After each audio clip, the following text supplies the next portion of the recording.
तेरे नीले नीले नैनों से शबनम पी लूं। एक ऐसी खूबसूरत अभिनेत्री जिनके मासूम चेहरे को देखकर युवा बस यही कहते थे, इतनी सी बात है, मुझे तुमसे प्यार है। इस अभिनेत्री ने कम उम्र में ही एकता कपूर के टीवी सीरियल से शुरुआत की और इतनी फेमस हो गई कि हर घर में इन्हें जानना जाने लगा। हाँ दक्ष, तुमने ऐसा क्यों किया?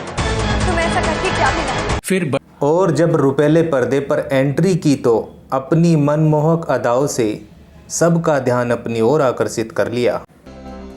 तुम्हारी मेरी बातें हमेशा यूं ही। आपको यकीन नहीं होगा, इतनी खूबसूरत और टैलेंटेड होने के बावजूद भी बॉलीवुड ने इन्हें बाहर का रास्ता दिखा दिया। क्या आप ये भी जानते हो, ये अभिनेत्री एक टॉप मोस्ट फिल्म डायरेक्टर के साथ लिविंग में रही और कई सालों तक बहुत सी आलोचनाओं का सामना भी करना पड़ा। तो कौन थी ये अभिनेत्री जो बॉलीवुड में काम ना मिलने के कारण अपनी भड़ास किसी और पर निकाल दी? जानेंगे और भी बहुत कुछ, आप बने रहेगा हमारे साथ। मैं हूँ आपका होस्ट एंड दोस्त M.A. चौधरी। आप देख रहे हैं बॉलीवुड स्टार सफ़रनामा। दोस्तों, आज हम बात कर रहे हैं छोटे पर्दे से शुरुआत करने वाली, बड़े पर्दे तक पहुँचने वाली और बड़ी स्टार बनने वाली अभिनेत्री प्राची देसाई की। प्राची देसाई का जन्म 12 सितंबर सन 1988 को गुजरात के सूरत में हुआ था। 12th पास करने के दौरान इन्होंने 18 दिन का एक एक्टिंग का छोटा सा कोर्स किया और इसी दिन उन्हें बालाजी टेलीफिल्म ऑडिशन का भी पता चला। वे मात्र उस समय 17 साल की थी। ये उस ऑडिशन में गई और सिलेक्शन हो गया और बालाजी फिल्म से इन्हें एक बड़ा ऑफ़र मिला। इन्होंने अपनी आगे की पढ़ाई भी नहीं की और सीरियल में काम करने के लिए ये मुंबई आ गई। एकता कपूर के इस शो का नाम कसम से मैं टीवी के एक्टर राम कपूर के साथ काम किया। इस सीरियल में दोनों की जोड़ी को खूब पसंद किया गया। इस शो ने प्राची को बड़ी शोहरत दिलाई। जब ये शो ख़त्म हुआ तो इनके पास और सीरियल के ऑफ़र आ गए। इसके बाद झलक दिखला जा के शो में भी हिस्सा लिया, लेकिन शो में आगे नहीं बढ़ पाई। मगर किस्मत में जो लिखा होता है उसे कौन मिटा सकता है। इन्हें दोबारा बुलाया गया और इस सीज़न की ये विनर रही। इसके बाद फरहान अख्तर के साथ एक फ़िल्म में नज़र आई।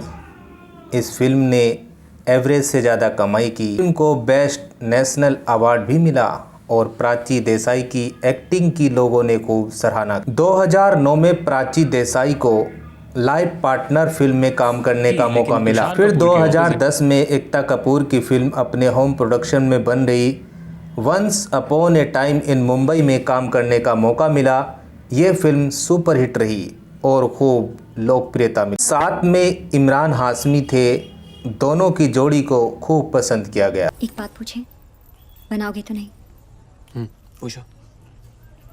वो हार वाली बात दोबारा नहीं होगी ना? इसके बाद 2012 में रोहित शेट्टी की फिल्म बोल बच्चन में काम करने का मौका मिला। इस फिल्म में भी कई सारे स्टार थे। कहा जाता है कि रोहित शेट्टी के सेट पर मजाक मस्ती का माहौल रहता है और जब नया एक्टर आता है तो रोहित शेट्टी के प्रैंक टेस्ट से होकर गुजरना पड़ता है। रोहित शेट्टी उनसे प्रैंक करते गए और प्राची देसाई सभी को पास करती गई।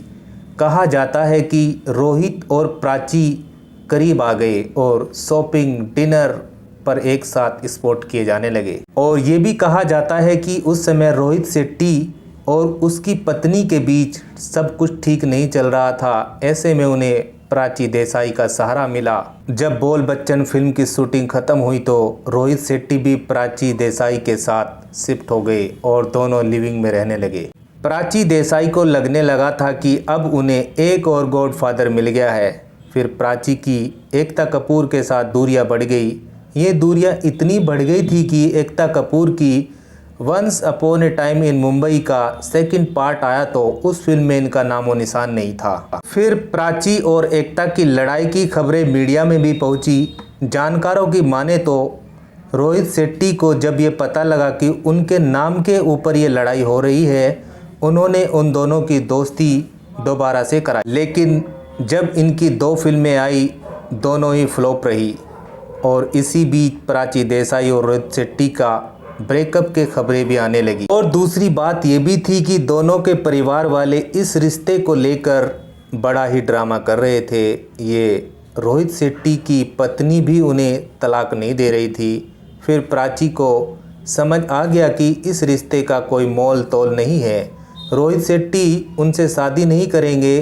फिर उन्होंने ये रिश्ता तोड़ लिया। बताया ये भी जाता है कि जब ये रिश्ता ख़त्म हुआ तो रोहित शेट्टी के रेफरेंस से जो उन्हें फ़िल्म ऑफ़र की गई थी उन्हें उन फिल्मों से रिप्लेस कर दिया गया। प्राची एक बार फिर जहाँ से आई थी वहीं आ गई और फिर दोबारा एकता कपूर की शरण में गई। एकता कपूर के होम प्रोडक्शन में बन रही एक फिल्म एक विलन में आइटम नंबर का ऑफ़र किया गया। इस बार एकता कपूर ने फिर से उन्हें हॉट अंदाज में पेश किया। इसके बाद प्राची को एक बार फिर 2016 में एकता कपूर की फिल्म अजहर में काम करने का मौका मिला, लेकिन ये फिल्म भी फ्लॉप रही। और इसी साल रॉक ऑन 2 में भी देखने को मिली, ये फिल्म भी फ्लॉप रही। 2017 में एक और शॉर्ट फिल्म कार्बन में देखा गया जिसे यूट्यूब पर रिलीज़ किया गया था। इन्हें 2021 में OTT प्लेटफॉर्म G5 पर रिलीज़ हुई फिल्म साइलेंस में देखा गया। वर्ष 2022 में इसी प्लेटफॉर्म पर फोरेंसिक में देखा गया।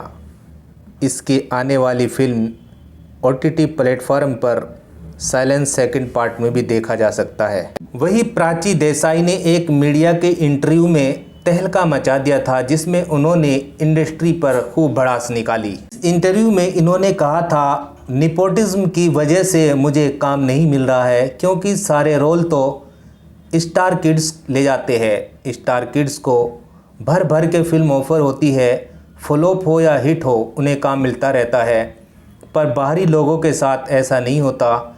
अगर एक फिल्म फ्लॉप हो जाती है तो उन्हें बाहर का रास्ता दिखा दिया जाता है। तो दोस्तों, आपको क्या लगता है, प्राची देसाई को निपोटिज्म की वजह से ही काम नहीं मिल रहा, या प्राची देसाई अपने पर्सनल या प्रोफेशनल बैलेंस नहीं कर पाई, इस वजह से उन्हें काम नहीं मिला? दोस्तों, कमेंट में हमें ज़रूर बताना आपकी क्या राय है।